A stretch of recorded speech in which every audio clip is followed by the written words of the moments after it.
Buongiorno a tutti amici, eccoci qua con un altro unboxing per il mio canale Lo Testo. Come ho già avuto modo di dirvi più volte, lasciamo agli altri il fattore wow, il sensazionalismo e quant'altro. A me piace presentarvi degli oggetti di uso quotidiano che siano un pochino alla tasca di tutti e quindi tutti possiamo usufruirne. Vi porto la mia esperienza diretta e oggi in particolare vi parlo del Realme Watch 3, quindi uno smartwatch economico. Mentre vi sto parlando su Amazon è quotato 69,90 €, ma so che c'è un'offerta al 25%, quindi diciamo che con meno di 55 € lo si porta a casa. La particolarità di questo smartwatch qual è? Oltre a essere economico, è che è molto pratico, perché permette di rispondere alle chiamate, quindi ha la gestione delle chiamate come un orologio, come uno smartwatch di quelli più blasonati. Ma ora adesso bando le ciance e cominciamo a aprire il pacco.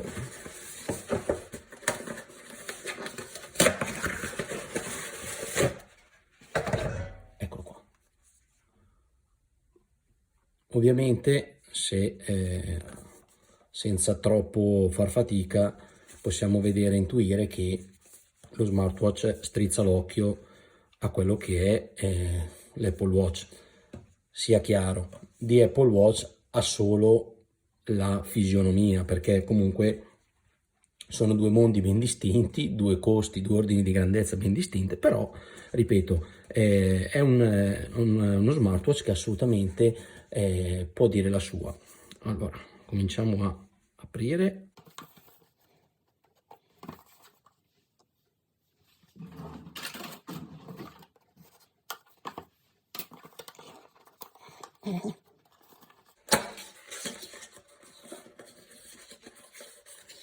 Ok, allora, cominciamo col dire che il packaging è un packaging, pur essendo economico, è di buona fattura, nel senso che vediamo che ha al suo interno allora, vediamo al suo interno un warranty, quindi la garanzia, warranty card, quello che è un minimo di istruzioni, oggi sempre più rare trovarle, il cavetto di ricarica magnetico, quindi USB, e attacco magnetico per la ricarica dello smartwatch, e infine eccolo qua. Questa è plastica, ripeto, economica, ma fa il suo servizio, ed eccolo qua lo smartwatch in questione. Devo dire che il cinturino, in questo caso io l'ho scelto grigio per mia moglie perché lo voleva di questa tonalità, si presenta molto morbido al tatto, una buona gomma siliconica, quindi si usura difficilmente, ha una buona tenuta. Le dimensioni di questo smartwatch sostanzialmente sono equiparabili a quelli, per darvi un'idea, a quelli di un Apple Watch. Stiamo parlando di 1,8 pollici di schermo, in dimensioni diciamo che stiamo parlando di 45 mm per 37 mm per circa un 11,5 di spessore, giusto per, e 40 grammi di peso.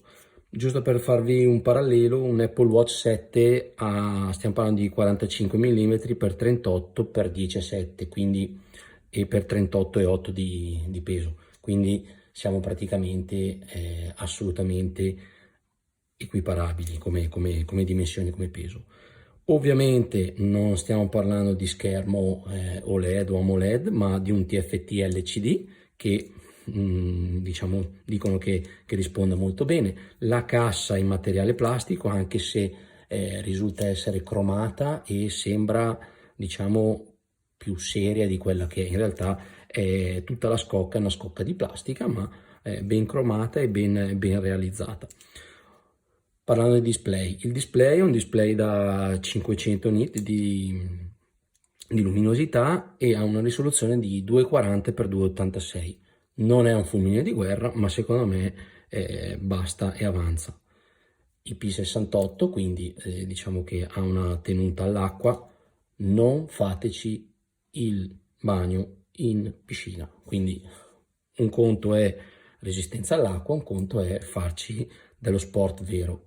Questo no, o meglio, io ve lo sconsiglio. Questo per quanto riguarda la tenuta. Poi, stavano dicendo, ha una batteria da 340 mAh che le assicura circa una settimana in utilizzo medio, quindi una buona autonomia. Al suo interno troveremo un 110 attività che può monitorare, ma la cosa interessante è che questo, pur essendo, ripeto, economico, ha capacità di rilevare il cardiofrequenzimetro, la saturazione e oltre al monitoraggio del sonno e dello stress. Quindi a mio avviso c'è già tutto quello che serve e può far comodo per poter diciamo esserne soddisfatti. Ovviamente sia per iOS che per Android bisogna scaricare un'applicazione che si chiama App Realme Link che permetterà appunto di gestire tutte quelle che sono le funzioni di questo smartwatch. Ma adesso bando le ciance e cominciamo a vedere come si comporta questo smartwatch. Bene, prima di cominciare il pairing, quindi l'associazione dello smartwatch all'iPhone di mia moglie, ci tenevo a farvi vedere, come vi dicevo prima, questo libretto di istruzioni. Ve lo faccio vedere, notare, perché sostanzialmente è ancora uno dei pochissimi device dove passo passo praticamente spiega quello che bisogna fare per impostare diciamo le impostazioni iniziali e appunto il pairing, quindi il gemellaggio tra lo smartwatch e il telefono stesso. Quindi secondo me è una nota positiva, una bella cosa che aiuta e facilita ancora di più questa operazione. Ma adesso bando le ciance, come dicevo prima, e procediamo.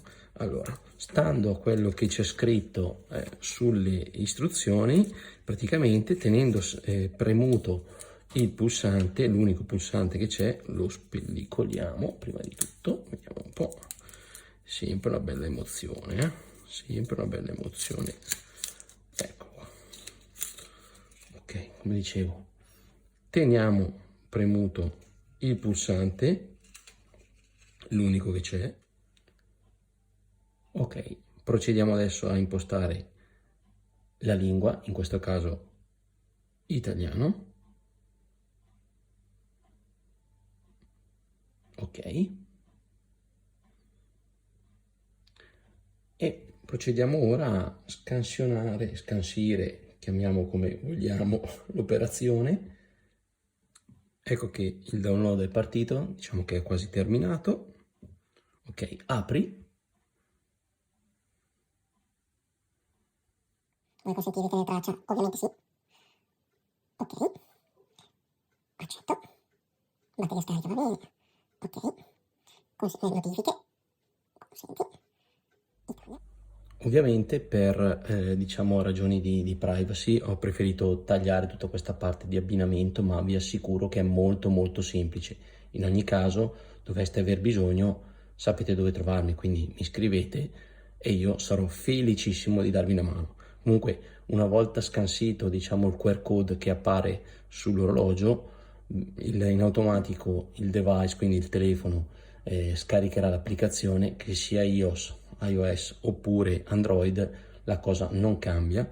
In automatico diciamo, scaricherà l'applicazione e quindi voi potrete partire e procedere con l'impostazione. Ripeto, ho tagliato tutta quella parte fisica perché oltre a visualizzare i dati personali, i dati sensibili, ho voluto tagliare un pochino e snellire un pochino il filmato, perché insomma è veramente un'operazione automatica. Quindi una volta fatto questo vedrete che lo smartwatch si presenta in questa forma, in questa schermata, che ovviamente è personalizzabile. Ci sono delle watch faces che si trovano, diciamo, facilmente, e ognuno potrà trovare quella che più gli piace.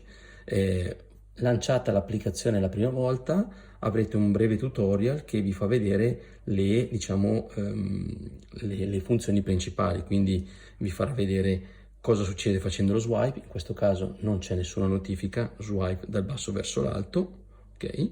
Poi facendo il contrario invece dallo swipe, facendo uno swipe dall'alto verso il basso, si diciamo, entra nella modalità impostazioni, quindi tutto quello che è la batteria, la luminosità, la torcia, insomma, è ben fatto. Poi comunque andando sempre avanti, vedete che l'orologio è molto reattivo, molto è fatto bene. Non mi sarei mai aspettato una reattività di questo tipo, quindi ecco, c'è solo da sbizzarrirsi e provare un pochino tutte quelle che sono le attività e le possibilità che questo smartwatch ci dà. Non mi dilungo perché veramente sarebbe un dilungarsi inutile, perché questo orologio va utilizzato, vissuto e capito, quindi quello che vi posso dire è: mi riprometto di utilizzarlo, anzi riprometto di farlo utilizzare a mia moglie in modo tale che lei mi possa dire quali sono le sue impressioni da utilizzatrice, e vi farò un video per potervi dare tutte quelle che sono le informazioni in più e quello che sono le mie considerazioni per capire un attimino se vale i soldi spesi. Già adesso vi dico, con meno di 60 euro è veramente difficile pretendere di più. La luminosità è più che buona, la reattività dello schermo è veramente eccellente, perché io da ex utilizzatore Apple Watch ora utilizzo un T-Rex 2. Se qualcuno è andato a vedere i miei video sa di che cosa sto parlando, ed eventualmente vi chiedo la cortesia di andare a visionarli. Questo è uno schermo che mi è piaciuto moltissimo, quindi voglio scoprirlo un pochino per volta anch'io come voi, e mi riprometto appunto di aggiornarmi, ok? Io nel frattempo vi ringrazio, si accettano come sempre commenti e anche critiche, perché ci tengo a far crescere il mio canale. Vi chiedo di mettere un like e attivare la campanellina e iscrivervi al canale, perché solo così potete darmi una mano e solo così io posso portarvi dei contenuti sempre nuovi e migliori. Insomma, sto cercando di migliorare pian pianino, anche se non è semplice. Un'unica precisazione: tutto quello che io presento ovviamente è acquisto personale, quindi non sono sponsorizzato né sovvenzionato da nessuno, e quindi mi piace ribadirlo, perché sono, diciamo, super partes, ok? Ancora vi ringrazio e vi saluto, alla prossima. Ciao dal canale Lo Testo.